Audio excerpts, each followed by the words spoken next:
Mi hermano usó mi enfermedad para recaudar dinero, y luego compró un auto para su novia. Pero olvidó algo en la guantera. Dijo que me invitaría a dar una vuelta, para distraerme del tratamiento. Pero cuando subí al coche nuevo, vi una caja de medicamentos con mi nombre, sellada, escondida en la guantera. El día que me dieron el alta temporal, mi hermano Julián me recogió en la entrada del hospital. Tenía una sonrisa tan amplia que por un momento quise creer que todo iba a estar bien. El coche era nuevo. Negro, brillante, con el plástico aún cubriendo partes del tablero. Un regalo de la vida, dijo. Un pequeño triunfo entre tanta mierda. Asentí. No tenía fuerzas para preguntar nada. Mientras ponía mis cosas en el maletero, noté que evitaba mi mirada. Pero su tono era entusiasta, casi infantil. Me habló de rutas por la sierra, de música nueva, de lo bien que me veía. No mencionó mi enfermedad. Ni una palabra. El coche olía a cuero y a perfume barato. En la radio sonaba algo suave, sin letra. Siempre odiamos la música sin letra. Dijo que era para relajarme. Subimos por la carretera hacia casa. El viento entraba tibio por la ventanilla abierta, y por un instante me sentí, flotando. Vivo, pero desconectado. Julián hablaba sin parar. Que si su novia Micaela, que si las pastas de la nueva panadería, que si el color del coche se llamaba grafito volcánico. Yo asentía en automático. Hasta que frenó en seco. Un bache. La guantera se abrió sola. Y ahí, desordenada, estaba la caja. Blanca. Con la etiqueta del hospital. Mi nombre, mi número de paciente. Medicamentos que aún no había recibido. Sellados. La tomé sin decir nada. Julián la cerró con brusquedad. Perdona, se me cayó ahí cuando fui a recoger tus cosas. ¿Todo bien, vale? Me miró apenas un segundo. Su voz era ligera, pero sus manos sudaban sobre el volante. No respondí. Me llevé la caja conmigo esa noche. Y la puse sobre la mesa del comedor. Clara, mi enfermera de control, vino a revisar mis notas. Al verla, frunció el ceño. ¿Te dieron esto al salir? Negué. Estaba en el coche de Julián. Ella no dijo nada. Solo anotó algo en su libreta. Esa noche no dormí. Me quedé mirando el reflejo del coche estacionado frente a casa. A través de la ventana, vi una figura entrar. Micaela. Riendo. Con una bolsa en la mano. Subió al asiento del copiloto y le dio un beso largo. Julián la abrazó con una mano. Con la otra, sacó algo de la guantera. Pero no era la caja. Era un sobre. No prendieron el coche. Solo se quedaron ahí. Con la música sin letra. Y sin saber que yo los miraba. Al día siguiente, Julián apareció con medialunas calientes y una sonrisa de hermano mayor. Siempre fue así. Encantador. Práctico. Difícil de odiar. ¿Cómo dormiste? Preguntó. Mentí. Bien. Cansado, pero bien. Nos sentamos a desayunar en la cocina. Yo tenía la caja frente a mí. Sin abrir. Él la ignoró por completo, como si no existiera. La enfermera dijo que era importante, dije, sin mirarlo. Julián rompió un trozo de medialuna y se lo llevó a la boca. Claro. Se la dejé a uno de los chicos del mostrador y supongo que se equivocaron. Pero ya la tenés. Todo está bien. Todo está bien. Lo dijo con la voz que usa para tranquilizar a mamá, para salir de multas, para vender ideas que no terminan de existir. No respondí. Después del desayuno, guardé la caja en un armario alto. No porque creyera su versión, sino porque quería dejar de verla. Porque algo en mí quería creerle. O al menos, quería seguir fingiendo que lo hacía. Esa tarde fui al hospital para un chequeo. Clara me acompañó. Mientras esperábamos en el pasillo del tercer piso, me preguntó. ¿Tu hermano organizó alguna colecta mientras estabas internado? La miré con sorpresa. ¿Cómo sabes? Hay publicaciones en redes. Una campaña. ¿Con tu foto? Con el título Una vida por salvar. Volví a casa con la garganta seca. Busqué en internet. Encontré la página. Foto mía, de espaldas, mirando por la ventana del hospital. Texto emotivo. Julián busca ayuda para su hermano menor. Lo necesita ahora más que nunca. Casi 15.000 euros recaudados. Clic en los comentarios. Mensajes de apoyo. De conocidos, de primos lejanos, de excompañeros de colegio. Todos creyendo que ayudaban. Que hacían lo correcto. Le escribí por WhatsApp. ¿De esto me vas a hablar algún día? 3 tildes grises. No respondió. A la medianoche, el coche no estaba frente a casa. Me senté en la cocina, con la luz apagada. Solo la lámpara del extractor proyectaba una sombra circular sobre la mesa. Escuché la puerta del garaje abrirse. Entró sin hacer ruido. Como si lo supiera. Como si supiera que el sonido de la culpa también se camina en puntas de pie. Yo no dije nada. Él tampoco. Pero el auto olía distinto esa noche. No a cuero. No a perfume. A algo más agrio. Como una verdad encerrada demasiado tiempo. El domingo, Julián trajo asado. Como antes. Como cuando todavía era solo mi hermano y no el tipo que había convertido mi enfermedad en una causa de marketing emocional. Comimos en el patio. Él hablaba. Yo escuchaba. Pero había algo en su tono. Más preciso. Como si ensayara frases. Todo esto es por vos, ¿sabes? Solo quiero que estés bien. Asentí. Corté un trozo de carne. No tenía gusto. El coche negro brillaba bajo el sol. Micaela se bajó en un momento, descalza, con el pelo mojado. Dijo algo en voz baja. Julián rió. Y vi en sus ojos esa chispa de complicidad que nunca fue para mí. Después, al entrar a la cocina, vi un sobre en la mesa. Abierto. Dentro, una factura. Agencia de eventos. Reserva de hotel. Fecha, semana anterior. 2 noches. Habitación doble. Lo dejé donde estaba. Esa noche, al ducharme, noté que faltaban varias cápsulas del nuevo tratamiento. Las conté. Faltaban 4. No tenía sentido. Revisé la caja de cartón. Rot. Reabierta. Julián ya no cenaba en casa. Pero dejaba mensajes. Pasé a verte, estabas dormido. Te dejé frutas. Yo no recordaba haber dormido. Ni ver frutas. Pequeñas grietas. Cada vez más finas. Pero más largas. Recordé una vez, de chicos, cuando escondí dinero en una caja de cereales. Julián lo descubrió y dejó dentro una nota. Lo que se esconde, se pierde. Lo que se cuida, se queda. Pensé en esa frase mientras miraba la caja del tratamiento, la factura del hotel, el coche reluciente. Él no había escondido nada. Solo había contado con que yo no miraría. Esa noche, me senté en el asiento del acompañante. El coche estaba abierto. La guantera, vacía. Pero en el suelo del lado del conductor, encontré algo caído, un papel arrugado. Lo abrí. Era un dibujo hecho por un niño. Un sol, un árbol, 2 figuras. Y en la esquina, con letra infantil, gracias, Julián. Mamá dice que ahora vamos a tener comida. Me quedé mirándolo en silencio.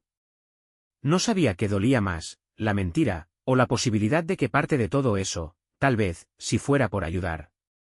Volví a mirar ese dibujo infantil. El sol era desproporcionado. Las figuras, torpes. Pero había algo sincero.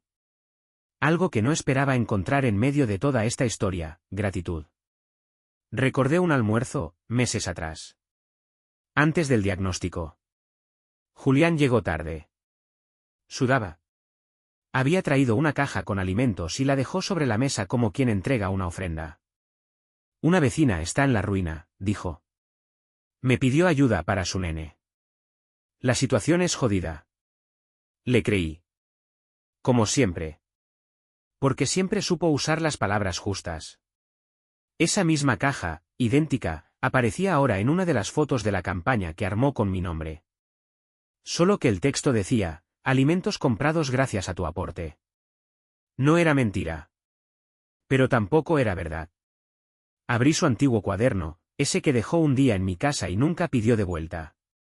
Dentro, entre páginas sueltas, había recortes de anuncios, ideas escritas a mano, frases como: no es estafa si alguien se beneficia. Emoción primero. Explicaciones después. Subrayada. La historia es más importante que los hechos. Leí esa frase 3 veces. Pensé en cada visita suya al hospital. En cómo entraba con el móvil en la mano. Cómo me pedía una sonrisita para Instagram. Cómo me abrazaba con una lágrima contenida, que ahora ya no creo que fuera suya. Esa noche soñé con nosotros de niños. En el patio de casa. Yo con fiebre. Él acercándome una toalla mojada. Decí que es por una caída. Si mamá pregunta, me susurró. Siempre supo escribir una versión mejorada de la realidad.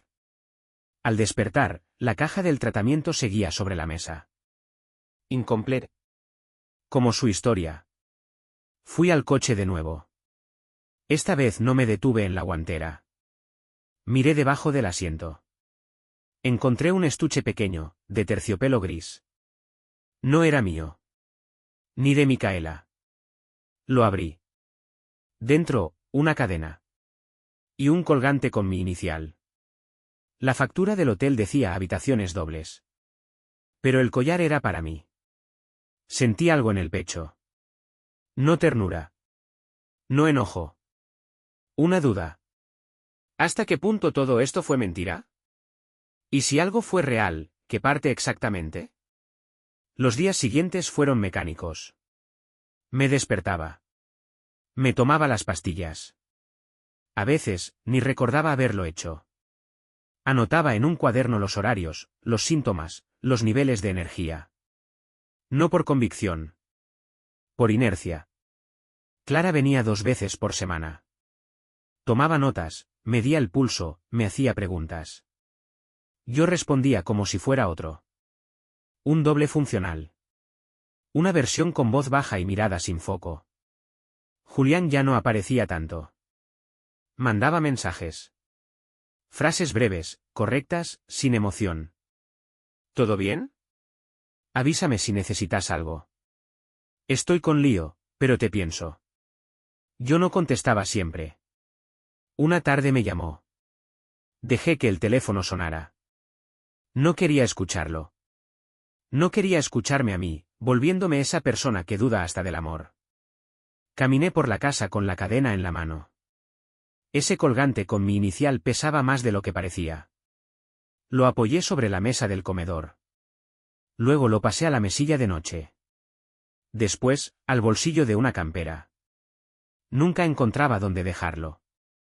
Me sentía atrapado en esa oscilación, entre el rechazo y la añoranza, entre la sospecha y ese vínculo innegable que solo los hermanos pueden tener. Incluso cuando se rompe. Volví a ver la página de la colecta. Seguía activa. Seguía recibiendo donaciones. Una nueva publicación de Julián mostraba una imagen mía, caminando por el hospital.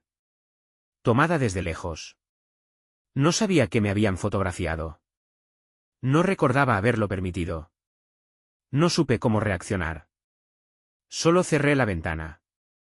Y me serví otro café. Mientras lo preparaba, algo se derramó. La cafetera no estaba bien cerrada.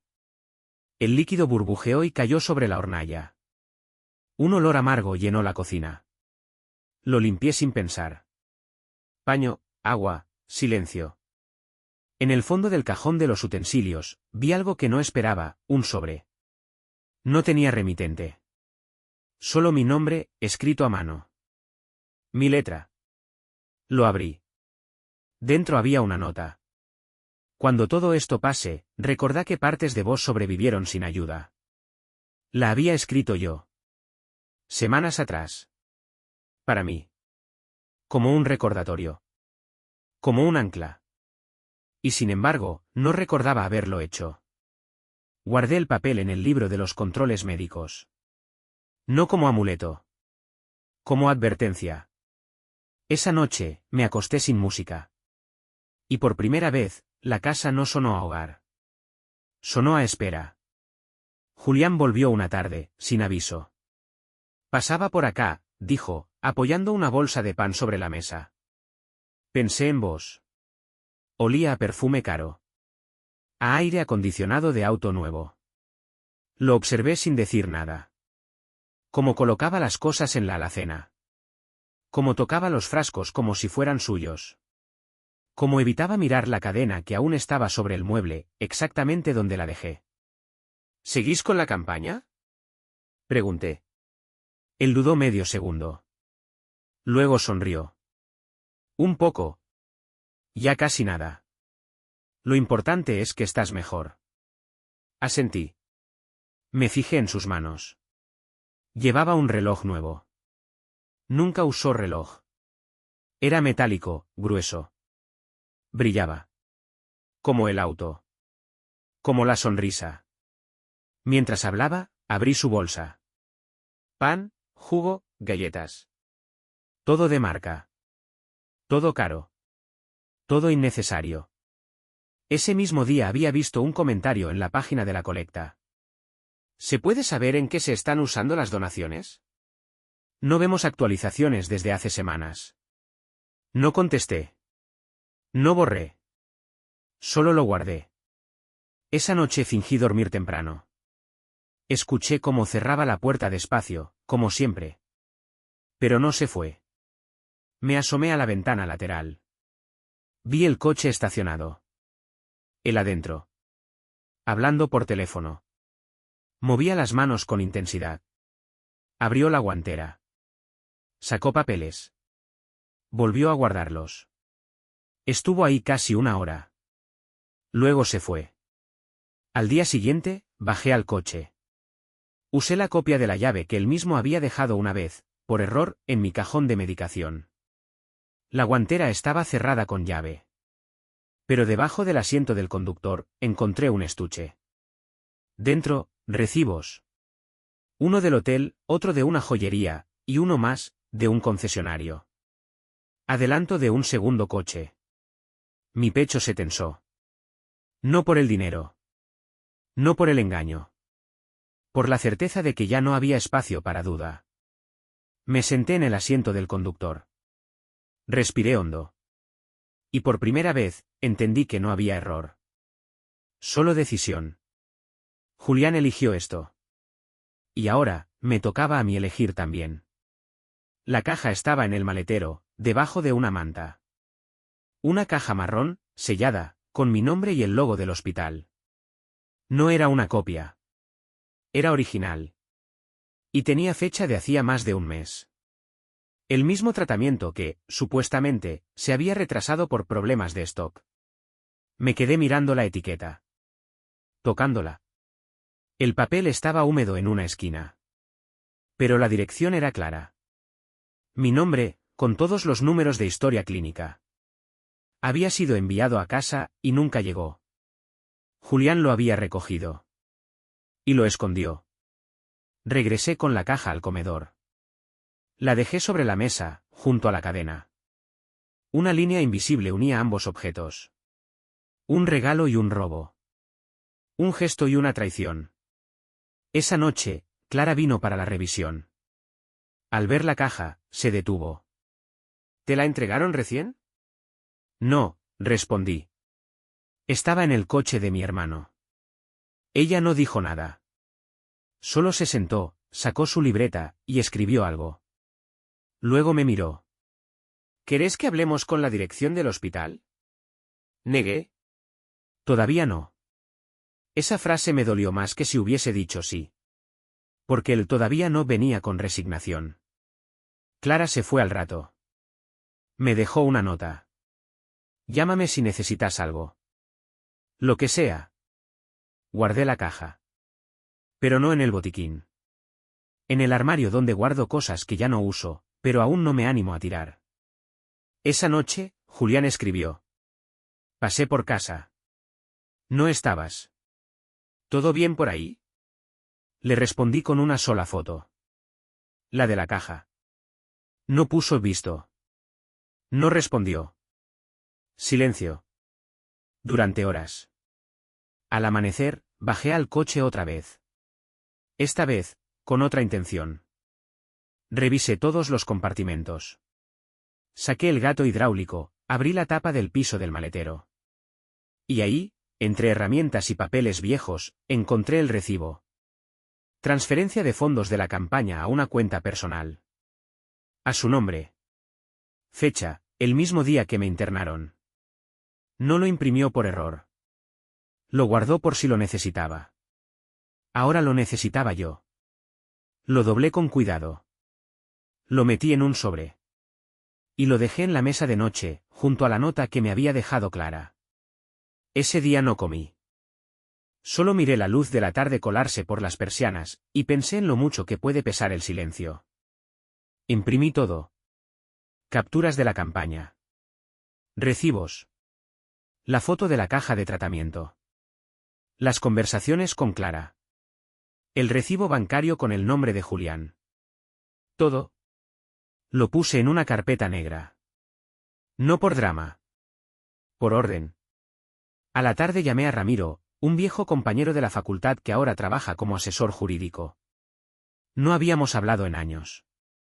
Me atendió con voz sorprendida, pero cálida. ¿Todo bien, che? Necesito que me veas. Y que no me preguntes nada por teléfono. Se hizo un silencio breve.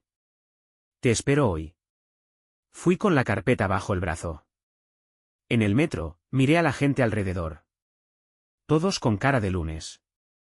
Nadie imaginaba que un tipo pálido con una carpeta negra llevaba encima el registro de una traición fraternal.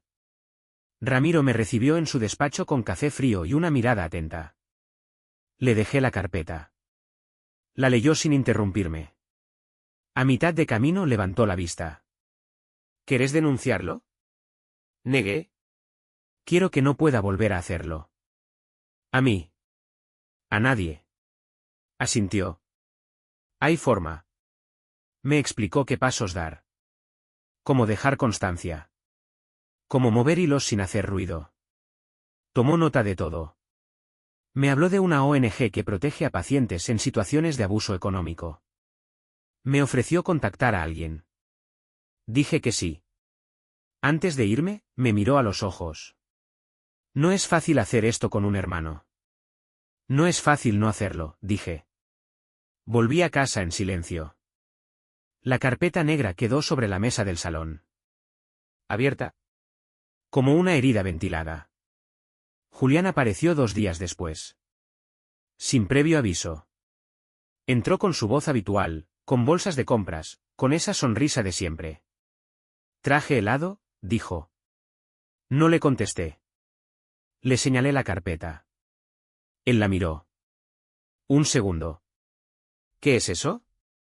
Tu currículum, dije. Completo. Actualizado. Se quedó de pie. No se acercó. ¿Estás enojado? Estoy despierto. Guardó silencio. Miró la carpeta. No la tocó. No fue todo por maldad, dijo al fin. No, a veces el egoísmo también tiene su encanto, le respondí. Esa noche me llamó Ramiro. Su contacto en la ONG había leído todo. Estás protegido, me dijo. Pero haz lo que tenés que hacer, aunque no quieras. Asentí. Aunque no pudiera verme. Apagué el teléfono.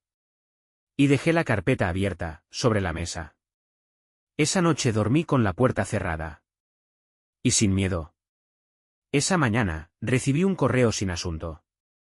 Era de la plataforma que Julián usó para la colecta. Un aviso automático, campaña finalizada. Fondos transferidos. Ni nombre. Ni agradecimiento. Solo cifras. Pero en el pie del correo había algo más, un archivo adjunto. Un informe de auditoría interna. Lo abrí. Ahí estaba todo. ¿Dónde se recaudó? ¿Cuándo? ¿Cómo se distribuyó? Nombre por nombre. Donante por donante. Y al final, una columna vacía. Beneficiario final, no registrado. No estaba mi nombre. No estaba mi DNI. No estaba mi firma. Releí esa línea 10 veces. No podía ser un error. Lo que faltaba, era yo. Apoyé la cabeza contra la mesa. Sentí una náusea seca. De esas que no vienen del estómago, sino del alma. Pensé en todas las veces que me fotografió sin pedirme permiso. En todas las palabras que escribió como si fueran mías. En los abrazos que vendió como símbolo de esperanza. Nunca se registró como una campaña médica. No había expediente. No había constancia de mi enfermedad. Porque nunca pensó que haría falta. Porque yo solo era parte del decorado. Subí al altillo. Abrí la caja donde había guardado cosas viejas.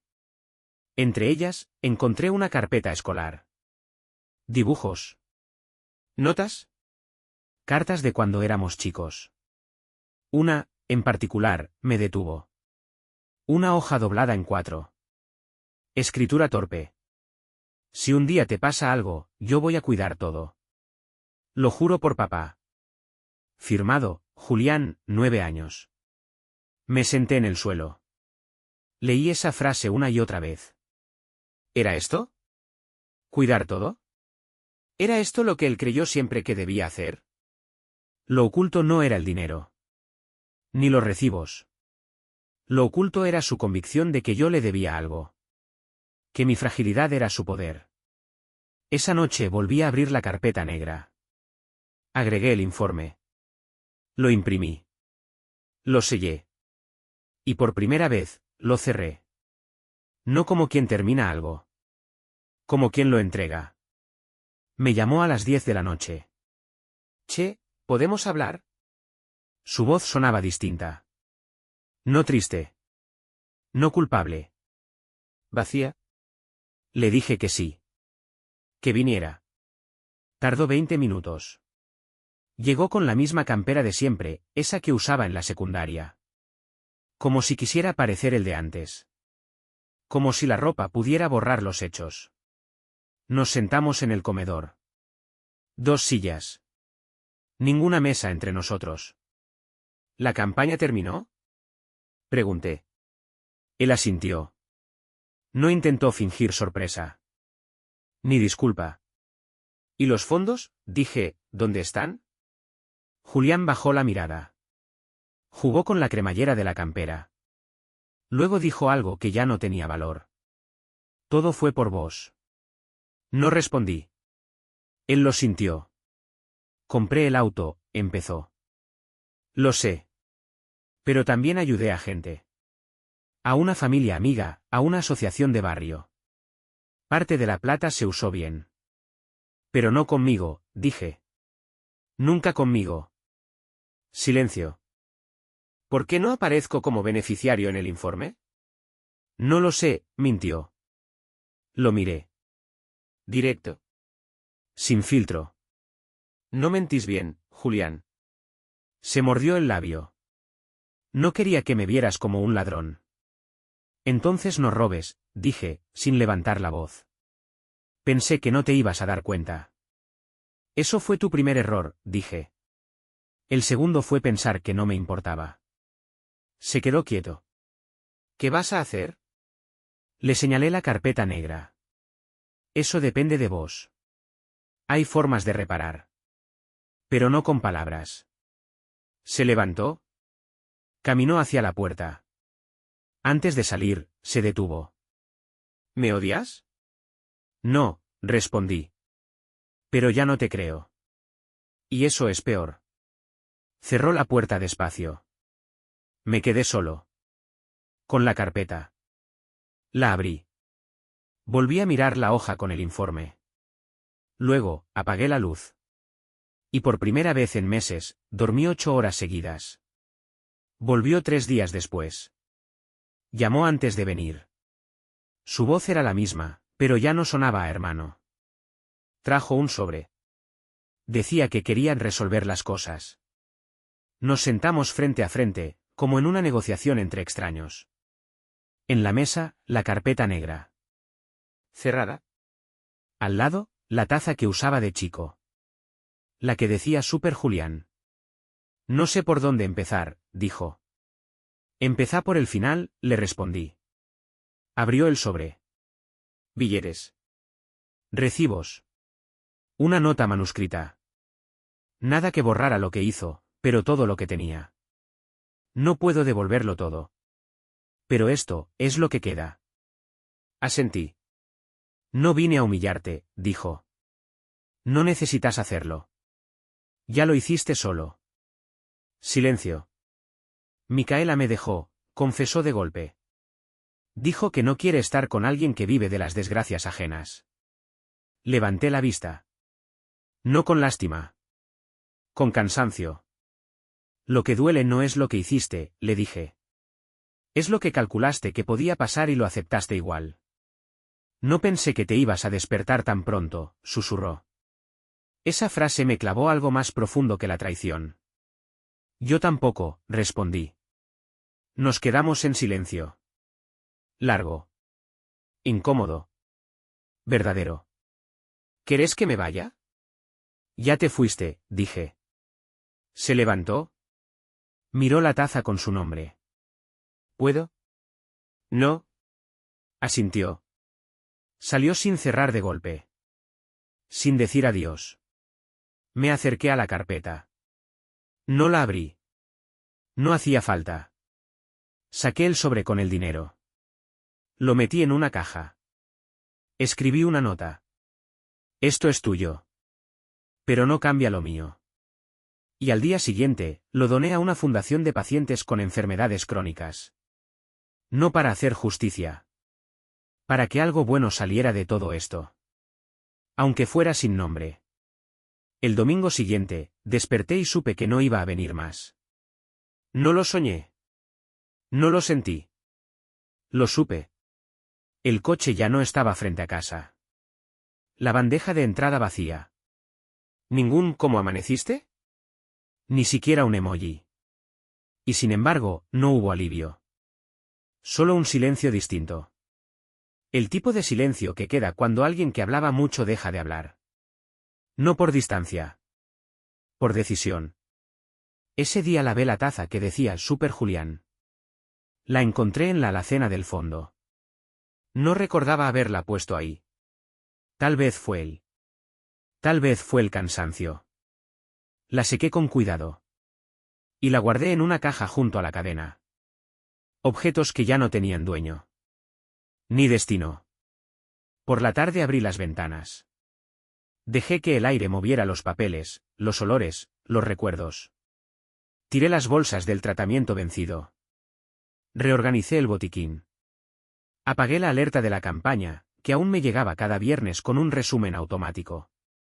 El archivo de la carpeta negra lo subí a la nube. Luego la metí en el fondo del ropero, entre frazadas. No la destruí. Pero ya no la necesitaba cerca. Esa noche cociné arroz. ¿Simple? Sin ritual. Sin compartirlo. Y al sentarme frente al plato, me di cuenta de que no pensaba en él. No pensaba en lo que me había hecho. Pensaba en que, por primera vez en meses, no había tenido fiebre. Ni escalofríos.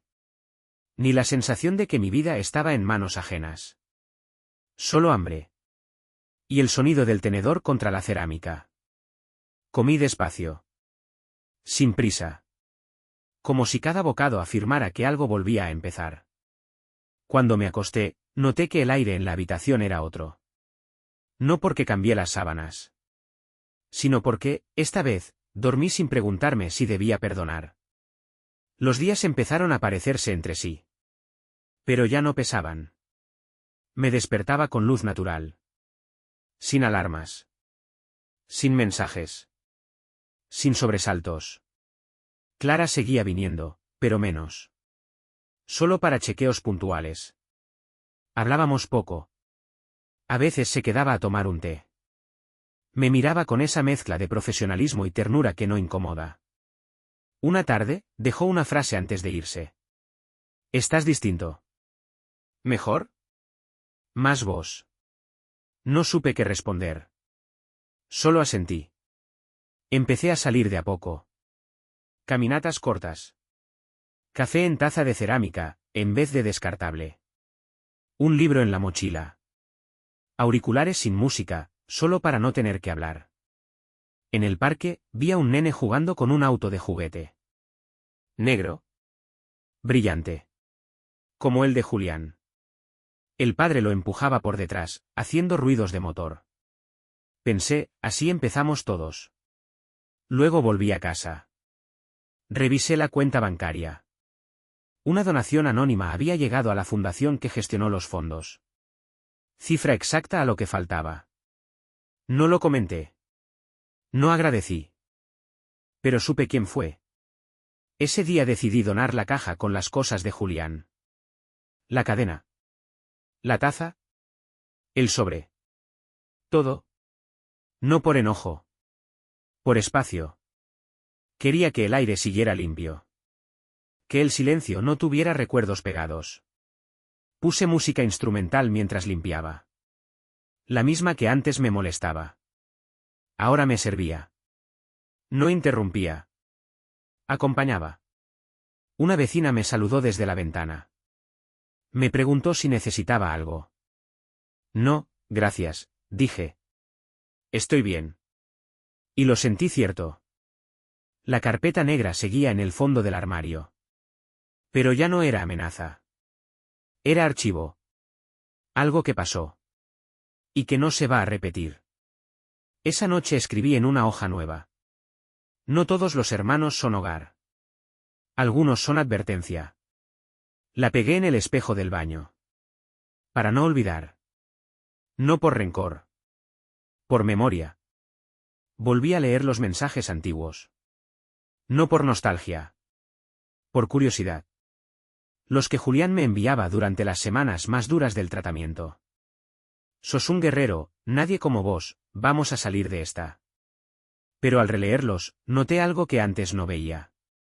Siempre hablaban de él. De cómo él se sentía.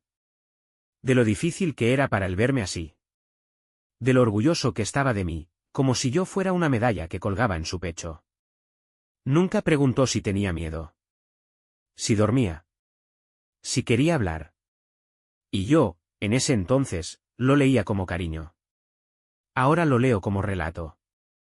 Recordé una vez, cuando tenía 10 años, que me caí en bicicleta y me raspé todo un costado. Julián fue el primero en llegar. Me levantó, me llevó a casa, me curó. Pero esa noche, cuando mamá volvió, lo escuché decir. Yo lo salvé. Sin mí se desangraba. Y yo pensé, ¿importa? Hoy sé que sí. Hoy entiendo que hay personas que no te ayudan para salvarte, sino para sentirse indispensables. Hoy sé que me usó. Pero también sé que no lo hizo desde el odio. Lo hizo desde su miedo. Y eso no lo justifica. Pero lo explica. Porque el miedo, cuando no se trata, se transforma en necesidad. Y la necesidad, cuando se vuelve egoísta, termina por dañar incluso lo que más querías cuidar. No sé si Julián me quiso. Pero sé que yo sí lo quise a él. Y eso fue, durante mucho tiempo, mi excusa para no ver. Ya no. Ahora lo veo con claridad. Lo que se rompió entre nosotros no fue solo la confianza. Fue el pacto silencioso de que íbamos a cuidarnos sin condiciones. Y eso, cuando se quiebra, no tiene reemplazo. Ni con dinero. Ni con disculpas. Solo con distancia. Fui al parque con la carpeta negra bajo el brazo. No llevaba destino. Solo impulso. Me senté en un banco de madera, frente al lago artificial. Los niños jugaban. El sol de otoño filtraba luz entre las hojas. Había algo quieto en ese momento. Como si el mundo no esperara nada de mí. Saqué la carpeta. La abrí. Revisé cada hoja una última vez. Los recibos. Las capturas. La nota de Clara. El dibujo del nene. Todo. Las fotos. La cadena. El sobre vacío. Nada me dolía ya. Solo estaban ahí, como objetos encontrados después de una mudanza. Sin carga. Sin nombre. Rompí la primera hoja. Después la segunda. Y así, una por una. No con rabia. Con precisión. Hice un montón de papeles rotos sobre mis rodillas. Luego los metí en una bolsa de papel. Al volver a casa, encendí la chimenea. Esperé a que las brasas tomaran forma. Y alimenté el fuego con cada fragmento. Uno por uno. Hasta que no quedó nada. Después, abrí la ventana. El aire entró frío. ¿Limpio? La carpeta vacía la dejé sobre la mesa. Con un solo papel dentro. Una hoja blanca. Y escrito al centro, con mi letra. Nunca más. La doblé en 4. Y la guardé entre las páginas de un libro que nunca terminé de leer. Ese fue el final. No de una historia. Sino del permiso que me había dado de vivir en la herida. Ahora ya no espero respuestas. Solo cosas simples. Un día sin sobresaltos. Un café caliente.